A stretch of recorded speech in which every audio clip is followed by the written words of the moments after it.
Welcome dear students. तो सभी लोग नोट्स बना रहे हैं। एक्सरसाइज 3B पे अपन आ चुके हैं और एक्सरसाइज 3B के 10 क्वेश्चन तक हमने कंप्लीट किए थे। एक्सरसाइज 3B के क्वेश्चन नंबर 11 से आज अपन सॉल्विंग करेंगे। तो देखेंगे आगे सभी लोग। क्वेश्चन नंबर 11 क्या बोल रहा है? ए मैट्रिक्स दिया, बी मैट्रिक्स दिया, सी मैट्रिक्स दिया और कहा है इन तीन मैट्रिक्स को लेकर योग का सहचर नियम सत्यापित कीजिए।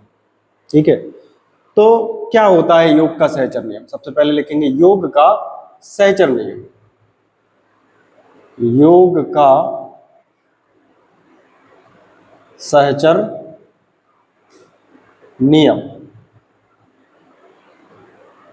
तो इसके अनुसार क्या होता है, यदि हम A प्लस बी मैट्रिक्स को पहले सम करें, उसके बाद सी मैट्रिक्स को सम करें, तो वो बराबर होगा किसके? ए मैट्रिक्स का sum B plus C matrix के एक साथ सम के योग के बराबर होगा। समझ में आया? ये क्या होता है? आव्यूह के योग का सहचर नियम। सहचर नियम क्या होता है? पहले इन दो का सम कर लो, बाद में तीसरे का सम करो, या पहले सेकंड और थर्ड का सम कर लो, फिर फर्स्ट के साथ इनको ऐड करो, तो इक्वली होते हैं। इसे कहते हैं अपन योग का सहचर नियम। समझ में आया? तो योग के सहचर नियम के लिए अपन सबसे पहले लेते हैं इसका LHS पार्ट। क्या लेंगे? Taking LHS। और LHS पार्ट में क्या कहा गया? A plus B then plus C. समझ में आया? तो वैल्यू रखेंगे क्या? A का वैल्यू बोलो कितना है? तो A का वैल्यू हमारे पास है 1 0 2 -1 मैट्रिक्स, प्लस B का वैल्यू कितना है? 3 7 4 8। ये B का वैल्यू। इन दोनों का क्या करना है? पहले सम करना है, देन किसके साथ सम करना है? C के।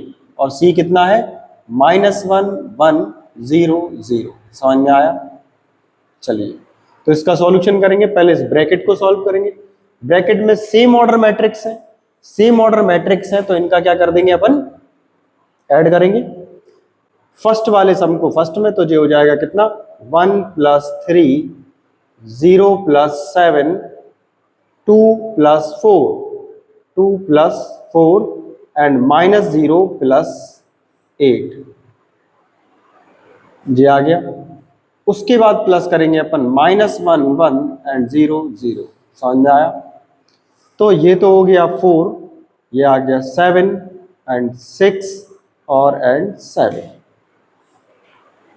प्लस -1 1 0 0। तो क्या आया? इनको ऐड करो। 4 + -1, तो 4 -1, 7 + 1 7 + 1, 6 + 0 एंड ऑल्सो 7 + 0। क्या बात मिली हमें? हमें यहां से मिला 3 8 6 एंड 7। आया समझ? तो ये हमारा LHS पार्ट है। अब हम देखेंगे कौन से? RHS पार्ट को। तो RHS part, RHS right hand side part. तो राइट हैंड साइड वाले पार्ट में क्या कहा गया? A plus with B + C के सम के साथ। ठीक है, वैल्यू रखेंगे। A का वैल्यू क्या है? A का वैल्यू था हमारे पास 1 0 2 and -1, then plus bracket B है 3 7 4 8 3 7 4 8 एंड द मैट्रिक्स। उसके बाद C के साथ सम, तो C है -1 1 0 0 और ब्रैकेट क्लोज। तो पहले ब्रैकेट को सॉल्व करेंगे। 1 0 2 -1, यहाँ पे आएगा 3 + -1, तो 3 + -1 कितना आ जाएगा? 2। 7 + 1 8, 4 + 0 4, 8 + 0 8। समझ में आया सभी को? थोड़ा सा डायरेक्ट चले अपन। फिर ऐड किसके साथ? अब इसके ऐड के साथ ऐड करेंगे A को। तो 1 + 2 कितना आ गया? 3। 0 + 8 मीन्स 8, 2 + 4 6, और -1 + 8 कितना हो जाएगा 7। तो क्या देखा हमने, ये LHS पार्ट है 3867 और RHS पार्ट है 3867। तो हमारे LHS पार्ट किसके इक्वल आ गया, RHS। LHS is equal to RHS। जब LHS पार्ट RHS के इक्वल आ जाए तो हम लिख सकते हैं कि योग का सहचर नियम आव्यूह के लिए सत्यापित होता है। लिखेंगे योग का सहचर नियम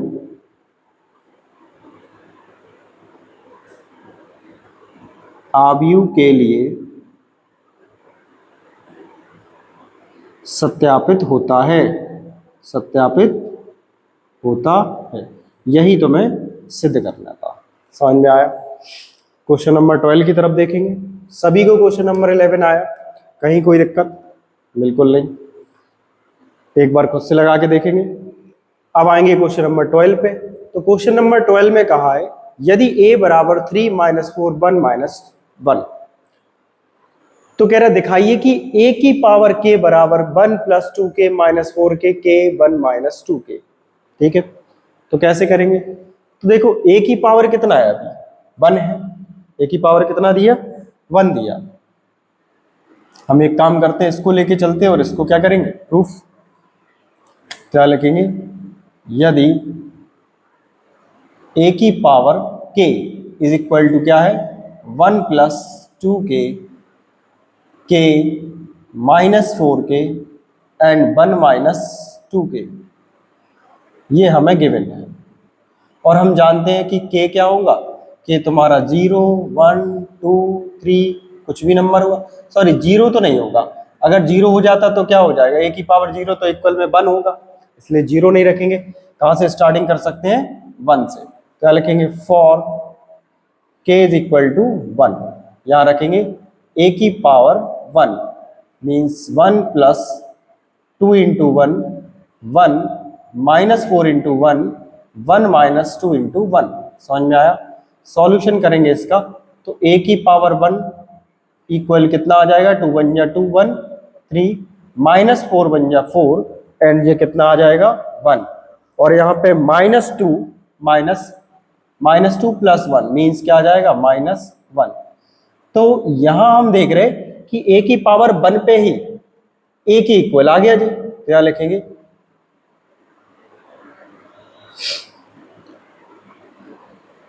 a की पावर k किसके इक्वल है, a की पावर k किसके इक्वल है, a की पावर 1 के।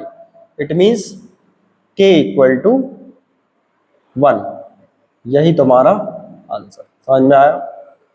a की पावर 1 ये वैल्यू आया जो कि a का है, और a की पावर k पे कितना रखने पड़ा था, 1 रखने पड़ा था। तो हम इन दोनों का क्या करा देंगे, कंपैरिजन, a की पावर k और a की पावर 1 का। तो पावर्स का कंपैरिजन कराया, सो k = 1 इसका आंसर होगा। ठीक है, यहां हम देखेंगे क्वेश्चन नंबर 13। क्वेश्चन नंबर 13 में क्या दिया है, a दिया है, b दिया है, दो मैट्रिक्स है जिनके ऑर्डर डिफरेंट है, अलग अलग ऑर्डर है। तो ए बी फाइंड करना है और बी ए फाइंड करना है यदि संभव हो तो। ठीक है, देखते हैं अपन। तो पहले देखेंगे ए इंटू बी। क्या देखेंगे, matrix A into matrix B, A into B.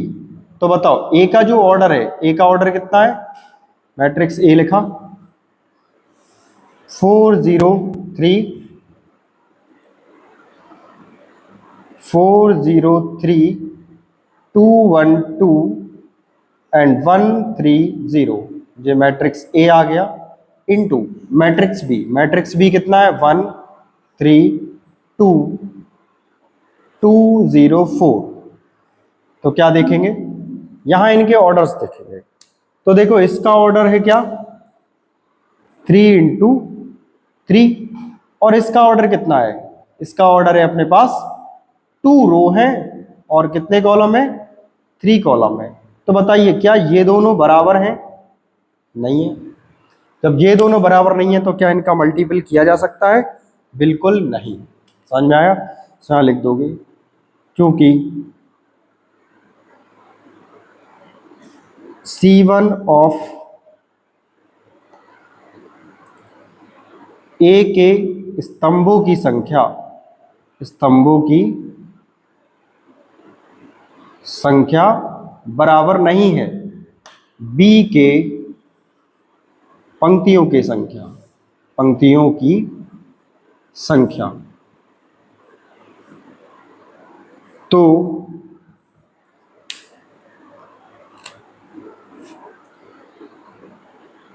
अवयव ए इंटू बी ज्ञात नहीं किया जा सकता, ज्ञात नहीं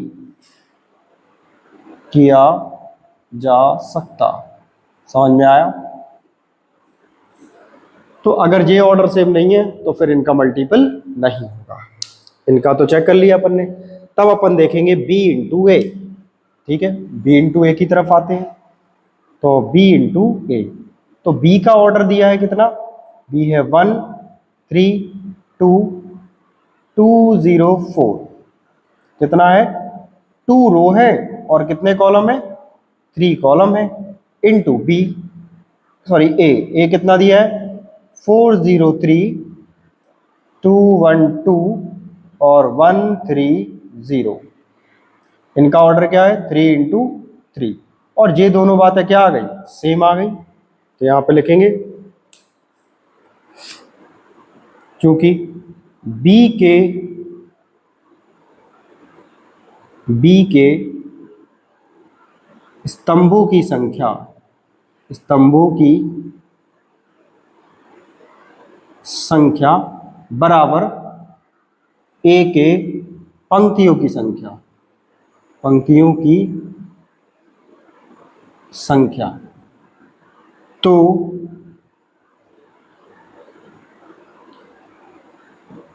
बी ए संभव है। क्या लिखेंगे? बी ए संभव। जब बी ए संभव है तो फाइंड करेंगे। तो यहां हम निकालेंगे बी इंटू ए। तो यहां लिखेंगे बी ए। बताइए, तो बी ए मैट्रिक्स निकालने के लिए क्या करेंगे? सबसे पहले फर्स्ट रो को उठाएंगे, फर्स्ट कॉलम पे रखेंगे, first row on first column. So ये आएगा 1 into 4 plus 3 into 2 plus 2 into 1 into 4 plus 3 into 2 plus 2 into ये आ जाएगा 1। फिर 1 into 0, 1 into 0 plus 3 into 1 plus 2 into 3। इसके बाद 1 into 3 plus 3 into 2, 3 into 2 plus 2 into 0, 2 into 0। यहां तक अपन मैट्रिक्स बनाएंगे। अब बचा है तुम्हारे पास एक रो और बचा है, तो सेकंड रो उठाएंगे, फर्स्ट कॉलम पे रखेंगे। तो सेकंड रो है 2 0 4। सो आ जाएगा 2 इंटू 4, 0 इंटू 2, 4 इंटू 1। और सही से लिख दो इसको। तो इसको लिखेंगे 2 into 0, 2 into 4, 0 into 2 plus 4 into 1, 204। यहां पे भी 2 इंटू 0, 0 इंटू 1 प्लस 4 इंटू 3। और ये आ जाएगा 2 into 3 plus 0 into 2 plus 4 into 0। तो क्या आ गया? b इंटू ए। तो b इंटू में वैल्यू 4 1 जा 4 प्लस 3 2 जा 6 प्लस 2 1 जा 2, 4 2 जा 8 प्लस 0 प्लस 4 1 जा 4। यहाँ पे आ जाएगा 0 प्लस 3 प्लस 6। फिर आ जाएगा 0 प्लस 0 प्लस 4 3 जा 12। यहाँ पे आ जाएगा 3 1 जा 3, 3 2 जा 6 और 2 0 0, 3 2 जा 6 0 प्लस 0। फाइनली लिखेंगे इसको 6 2 6 4 10 2 12, यहाँ पे भी 12, और ये आएगा 9 12 9 6, ये आ जाएगा तुम्हारा क्या, b इंटू ए। आया समझ? तो थोड़ा सा ध्यान से अपन कैलकुलेशन में सही से करेंगे, बाकी यहाँ चेक करेंगे। अगर ये दोनों बातें सेम आती हैं तो आव्यूह का मल्टीपल ज्ञात किया जा सकता है, वरना नहीं। तो इस वाले में नहीं कर सकते, यानी ए बी बराबर नहीं फाइंड होगा और बी ए बराबर तुम ज्ञात कर सकते। जब ज्ञात कर सकते हैं तो ये अपन ने किया है। मल्टीपल करना अपन ने पहले भी सीखा है, नहीं सीखा है तो पुरानी वीडियो में जाइए और चेक कीजिए और सीखिए वहां पे। समझ में आया? तो यहाँ तक क्वेश्चन नंबर 13 कंप्लीट हुआ। अब इसके आगे मिलेंगे अपन नेक्स्ट वीडियो में। Thank you.